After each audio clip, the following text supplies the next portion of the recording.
प्रिय भक्तगण, राधे राधे। आपका मेरे चैनल में स्वागत है। पिछले वीडियो में आपने सुना था कार्तिक मास की कथा का अध्याय 4।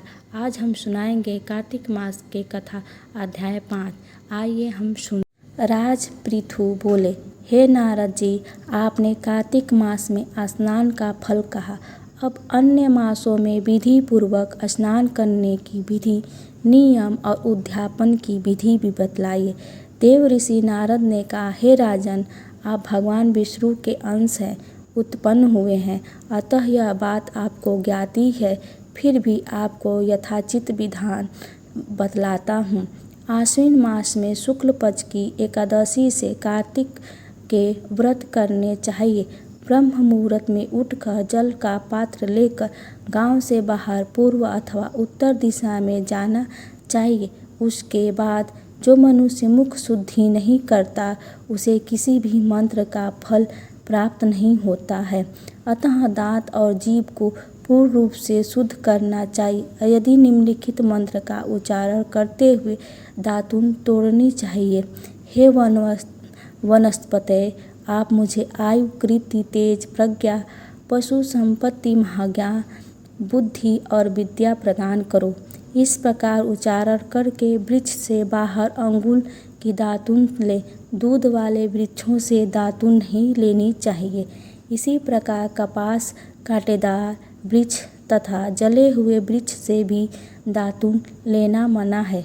जिससे उत्तम गंध आती हो और जिसकी टहनी कोमल हो, ऐसे ही वृक्ष में दंत धावन ग्रहण करना चाहिए।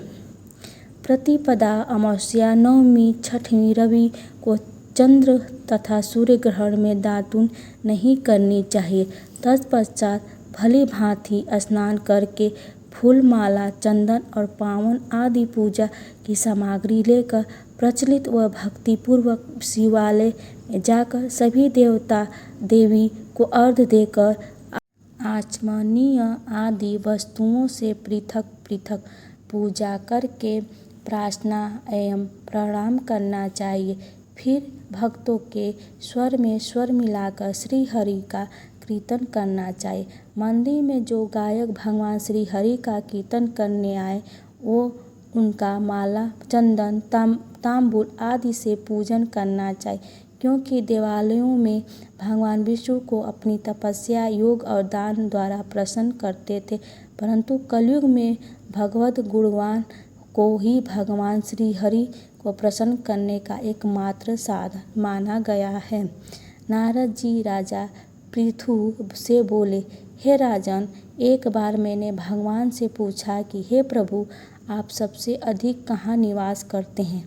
इसका उत्तर देते हुए भगवान ने कहा, हे नारद, मैं वैकुंठ या योगियों के हृदय में ही निवास नहीं करता, अपितु जहाँ मेरे भक्त मेरा कीर्तन करते हैं, मैं कहाँ अवश्य निवास करता हूँ।